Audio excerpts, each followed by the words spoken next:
안녕하세요. 하루 필수 말씀 충전 하필 큐티의 조정환입니다.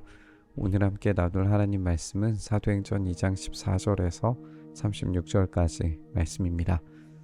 베드로가 11사도와 함께 일어나서 목소리를 높여서 그들에게 엄숙하게 말하였다. 유대 사람들과 모든 예루살렘 주민 여러분, 이것을 아시기 바랍니다. 내 말에 귀를 기울이십시오. 지금은 아침 9시입니다. 그러니 이 사람들은 여러분이 생각하듯이 술에 취한 것이 아닙니다. 베드로의 설교가 시작이 되어 베드로는 모여있는 사람들이 들을 수 있도록 일어나서 목소리를 높입니다. 앞서 이제 비아냥거리면서 비난했던 사람들이 새 술에 취했다라고 말했던 것을 받아서 지금 이 시간에 술에 취할 만한 상황이 아니라는 것부터 지적을 하고 있죠.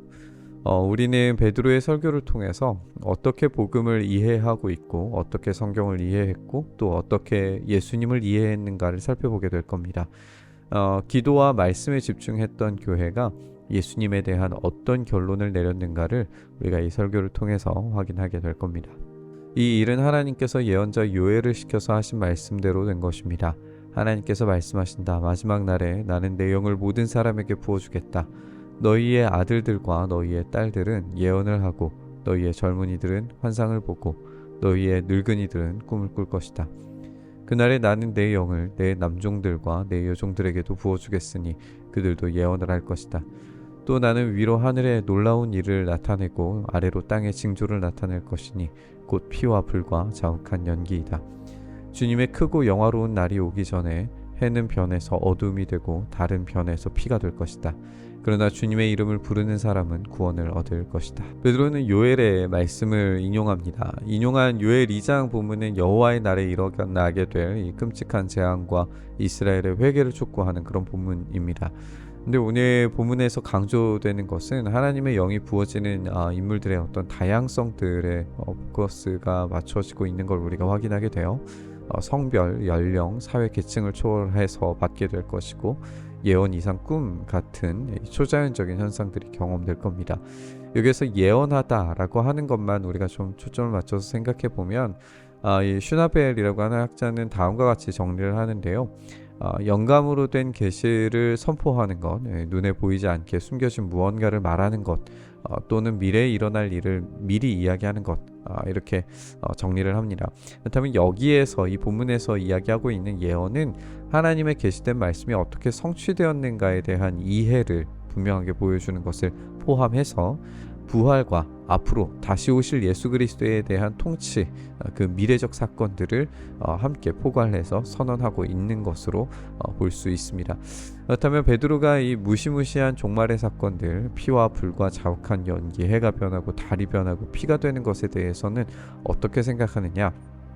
그 최종적 미래를 보면서 그것을 예언한 것으로 이 본문을 인용했느냐라고 그렇게 생각했을 때 그렇게 보이지가 않습니다. 오히려 요엘에서 말하는 이 어두움과 피에 대한 부분의 강조들은 예수님의 십자가에서 성취되었다는 사실을 베드로가 인식을 하고 그렇게 인용하고 있는 것처럼 보여요. 하늘에 일어나고 있는 징조들은 예수님의 부활과 승천과 관련한 사건들로 성취되었다라고 이해할 수도 있었겠죠. 따라서 결론적으로 지금 이 방언을 통해서 선언되고 있는 하나님의 큰 일이라고 하는 것은 이미 성취된 일이고 계속해서 벌어질 사건으로서 지금이 마지막 날, 여호와의 날, 심판과 회복의 날이 시작되었다라고 하는 이해를 담고 있는 것을 우리가 알 수 있습니다. 그것에 대한 해설이 이어지게 되는 거죠. 이스라엘 동포 여러분, 이 말을 들으십시오. 여러분이 아시는 바와 같이 나사렛 예수는 하나님께서 기적과 놀라운 일과 표징으로 여러분에게 증명해 보이신 분이십니다. 하나님께서는 그를 통하여 여러분 가운데서 이 모든 일을 행하셨습니다. 이 예수께서 버림을 받으신 것은 하나님이 정하신 계획을 따라 미리 알고 계신 대로 된 일이지만 여러분은 그를 무업자들의 손을 빌어서 십자가에 못 박아 죽였습니다. 그러나 하나님께서는 그를 죽음의 고통에서 풀어서 살리셨습니다. 그가 죽음의 세력에 사로잡혀 있는 것은 있을 수 없는 일이기 때문입니다. 요엘에서 말한 이 재앙의 사건들이 나사렛 예수를 통해서 성취되었다라고 하는 사실을 베드로는 정확히 지적해 나갑니다. 예수님께서 버림받으신 것은 하나님의 정하신 계획에 따라서 이루어진 것이고 십자가의 죽으심은 심판의 시작입니다. 하지만 하나님께서는 이 예수님을 죽음에서 풀려나게 만드심으로써 하나님의 근원적인 통치 질서를 변경시키십니다. 이것은 우주적인 질서의 변화라고 볼 수 있습니다. 죽음이 정복되고 굴복됐고 또 새로운 질서, 부활이 세계 속으로 들어오게 된 거죠.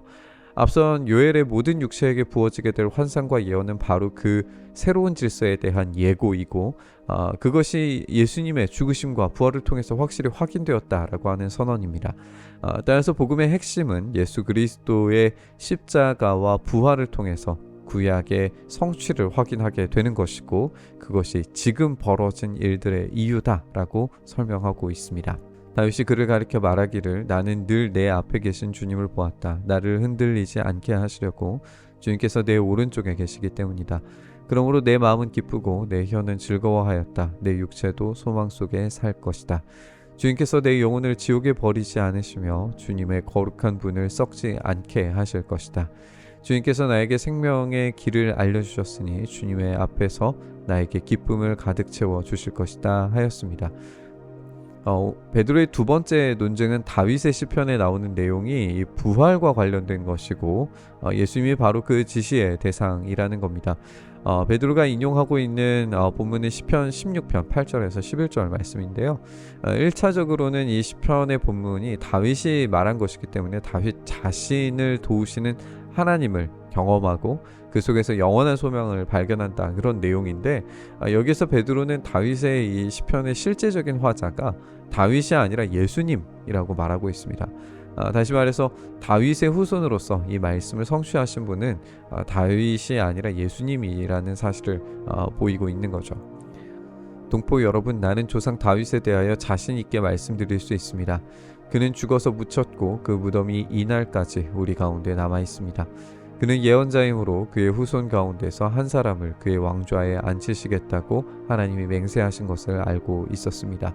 그래서 그는 그리스도의 부활을 미리 내다보고 말하기를 그리스도는 지옥에 버려지지 않았고 그의 육체는 썩지 않았다 하였습니다.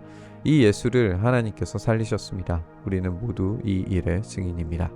만약에 시편 16편이 다윗이 자신의 이야기를 말한 것이라면 27절에서 지적하는 것처럼 영혼을 지옥에 버리지 않으시고 거룩한 사람을 썩지 않게 하실 것이다 라고 하는 선언이 거짓말이 되고 맙니다.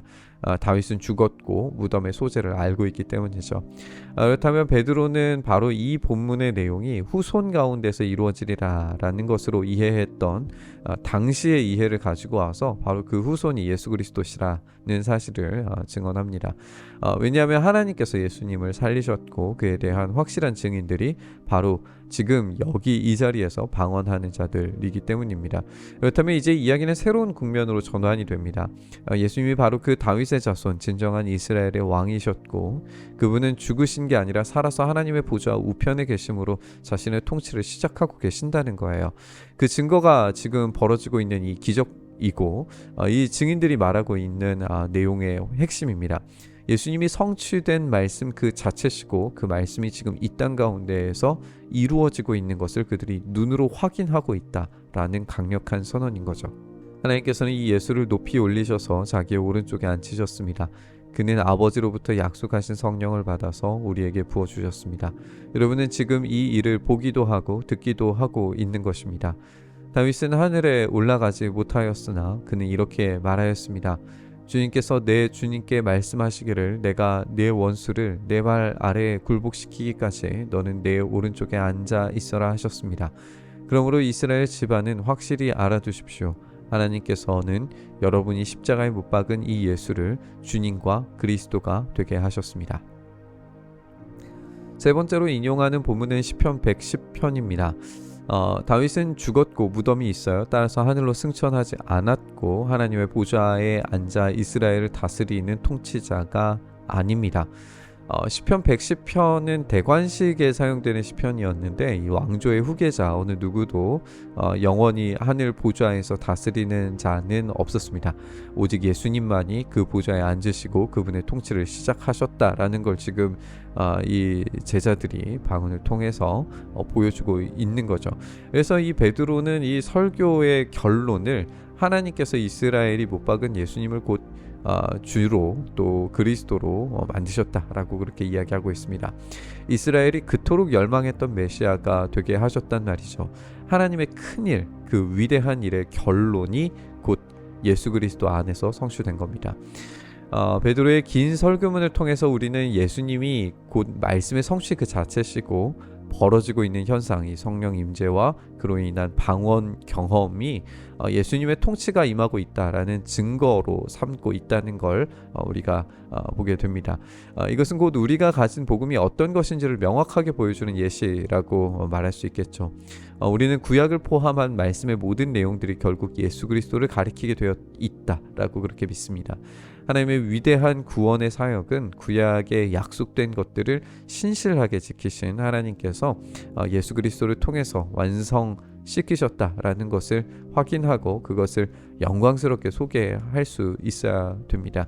또 우리의 삶 속에 직접 일하시는 하나님의 위대하시고 신실하신 일하심, 그 성령 충만과 성령의 열매들을 통해서 지금 바로 그 예수님의 통치가 이곳에서 구현되고 있다라고 선언해야 됩니다. 따라서 증인인 우리가 이 복음의 핵심이신 예수 그리스도를 온전히 선전하는 것, 선언하는 것이야말로 우리가 딛고 있는 땅, 그 반석인 하나님 나라에 살아가는 이들이 가져야 할 유일한 자랑인 줄 믿습니다. 오늘 이 복음에 자랑스럽게 반응하며 살아가기를 간절히 바라면서 우리 묵상의 자리로 나아가시죠. 주님, 그렇습니다. 우리가 이 말씀의 완성이신 예수 그리스도의 그 통치와 다스리심 속에 살아가며 그 혜택을 입으며 그 안에서 기동하며 그 안에서 누릴 이 복락 가운데 오늘 하루를 살 수 있게 하여 주시옵소서. 오직 주님만이 우리의 주인이시기에 주님께서 우리의 삶의 주인 되셔서 다스리심을 우리가 있는 힘껏 자랑하며 영광스럽게 높여드릴 수 있도록 우리의 삶 속에서 끊임없이 주님만 드러나시는 삶 살 수 있기를 간절히 바라고 소망하며 우리 주님 예수님 이름으로 기도드리옵나이다. 아멘.